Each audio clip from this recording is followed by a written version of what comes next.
So what I actually did was ask McLaren if I could push the car back.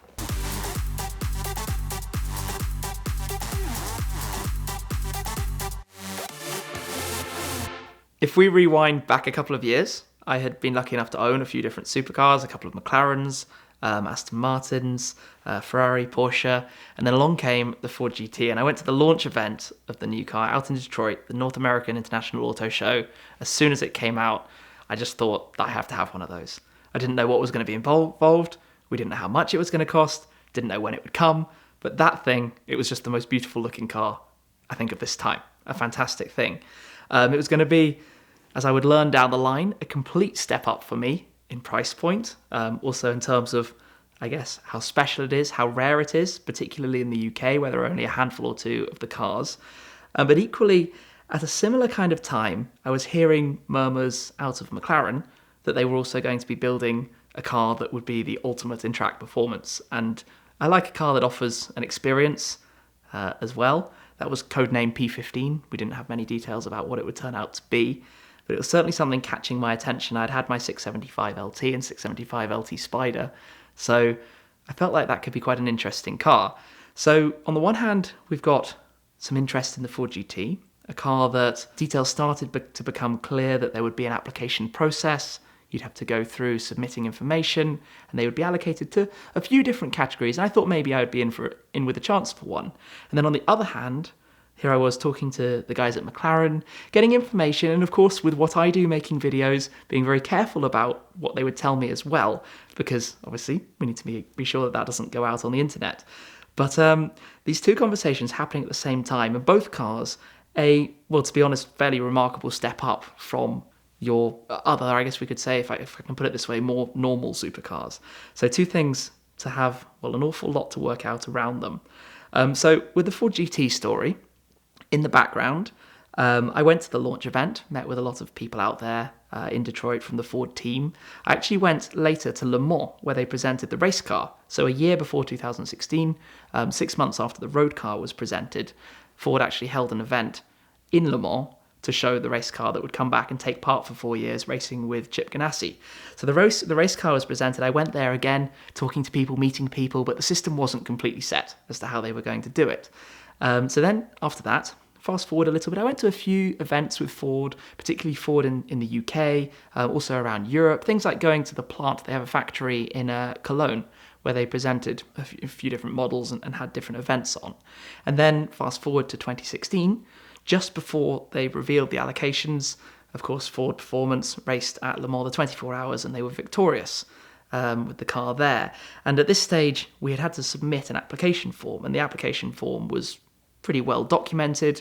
They wanted to know what cars did you have, what do you do with your cars, what events do you go to, are you a car collector, are you a parts supplier, do you do anything in social media? That was always one of the interesting boxes. So I filled in my form. You had the opportunity as well to create a 60-second video that would go with that. So I created a video almost in a rush because I didn't know if it would be a first come first serve or how it would work. So when the form went live, at the time actually I was in Monte Carlo in Monaco for the Top Marks event that's held down there. So the form went live and immediately I cancelled my plans for the day. I've got to go and make a 60-second video, sorry. So we put together kind of this montage of clips of going to events, driving on track, my 675 LT out in action at Spa, my Ferrari FF on a trip down through the Balkans, through Croatia and Slovenia and countries around there, and made this video come together, got the application in, got it submitted, and that was, I think, April of that year, and didn't really know what was going to happen next. Fast forward a little bit, and after the race win, after that, the emails started trickling through, where Ford announced who they had decided to allocate a car to. And I guess very fortunately for me, and with them not really having any idea of what I would go on to do with the car, I received a positive confirmation of the car. I couldn't believe it when I saw that email. It was like, most exciting thing ever. But we're talking still at that point about 2.5 years before the car actually arrived. So I didn't know even then when it would come and still what it would cost. At the time, we had heard rumours of maybe $300,000 plus some options.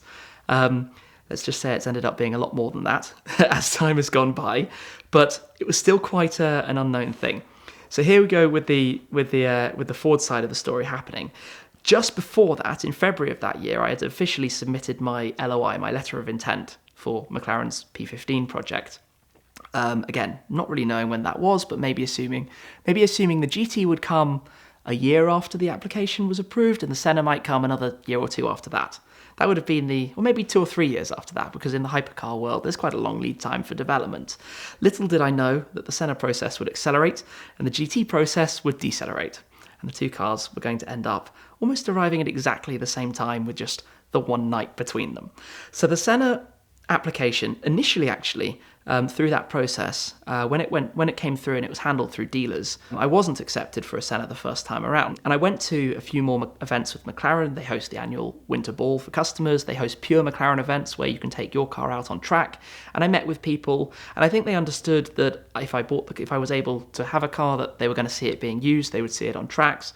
And like the GT, I think that's what I've gone on to do with the car up to this point. But the Senna process all happened very quickly. Still, quite a long time after the GT application was approved, we saw the Senna revealed at the McLaren Winter Ball, of course, named after the great Ayrton Senna, a car that offers 800 kilos of downforce, yet is still a car that can wear number plates on the road. It's a combination that hasn't really existed up to this point. Now, the Senna process was initially allocated. I got a car number, and they were going to be built in that order. They were built strictly in the same order as the car number. But I still didn't know at that point when that would be and where it was going to fall. So I was just getting my order window notification from Ford, being told that the GT was actually going to be quite a long wait. So the GT was going to arrive somewhere, I think, around late 2019. So still beyond the point we're at right now was when I initially got it allocated. But I thought maybe, the Senna might be that kind of length of time as well, another 2 years or so. But then little did I know that the GT would actually get brought forward due to changing legislation that would happen in Europe to do with emissions and importing the car. The engines have to basically be reconfigured. As many people will know from what's been happening with Porsches, BMW M cars, you name it, Mercedes AMGs, they've all had to rebuild and introduce these new OPF filters so that the cars can come through and be registered on the road. So the GT actually then came and accelerated forward to what would have been Q3, Q4 2018. And my Senna build, believe it or not, was given to me as Q3, Q4 2018. So I thought, wait a second, this isn't going to work.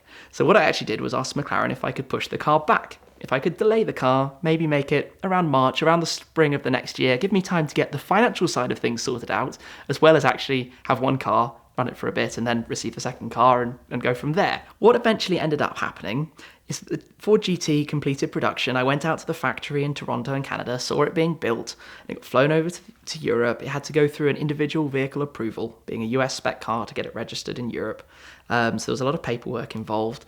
That was going on, and the car I was expecting it maybe November, possibly into December of the year. And then the Senna, I got a notification that actually it was going to be built a little bit sooner. It was going to be built in December. So if you think about this, the GT being built in the North America had to fly over. That would take some time. The Senna is built about 20 miles away from where I live, so that doesn't exactly take very long. So I'm thinking, hold on, this is going to happen at exactly the same time. These two cars are both going to arrive bang on one another. And we ended up, you know how it works. If you're ordering a new car, you get an estimate, the date moves, sometimes it changes, it comes forward, it goes backwards, depending what's happening. You've also got to pay for it and make sure all the funds are cleared. And we started getting closer and closer to the dates. And for my videos, I was trying to arrange cool handover video pieces and experience as well with both of them, booking things like Goodwood Motor Circuit for the GT, a historical link, a great place to take delivery of the car, and then also the McLaren Technology Centre with McLaren, a great place to take delivery of the McLaren. And we ended up with this situation where they just seemed to gravitate closer and closer. By the day, each delivery date was just moving a touch towards the other one. And what ended up happening was that they were going to hit in the same week. And initially I was still thinking, they'll be 2 or 3 days apart, this will be fine. This will be all completely good. I've got time to collect one and then go and get everything in order to get the other one. But what happened was the GT date, also remember, working out dates with Goodwood and with McLaren for when their schedules would allow this to happen. In the week before Christmas, we're talking literally 2 or 3 days before Christmas, the GT came through on, I believe, the 22nd of December, and the Senna ended up coming through on the 23rd of December. So it was literally a case on the 22nd that I took, by then, the 2 Focus RSs plus the owner of my previous Focus RS, all down to Goodwood. along with a few other cars connected to the experience. Ford GB also brought one of their 2005 cars, as well as one of the GT40s. So it was a very special experience. We took all the cars to Goodwood, the GT was unloaded, took delivery of it, went and took some photos, took the journey home because my paint scheme is actually a tribute to an old race team. We took it to visit the race team on the way back, Alan Mann Racing. And then we got back to the garage, parked it up about 9 p.m. And then 12 hours later, on the nose, 9 a.m., it was off to the McLaren Technology Centre where the Senna was awaiting, having been prepared, PDI, got the car ready, got it delivered, to literally, as we had done for a bit of fun, being wrapped up in Christmas paper, wrapping paper, to unwrap it. So 12 hours later, with probably the most exciting time of my life, but also by far one of the most stressful times, to have to go through all of the paperwork to get everything ready exactly the same time. Dealing with either one was going to be a big thing. Dealing with both at the same time was absolutely massive. VINwiki wants to thank Auto Tempest for supporting our channel and making it easy for our viewers to find their dream cars. We love Auto Tempest because it allows you to compare the results from Craigslist nationally with all the top listing sites. So visit autotempest.com today and find your next dream car.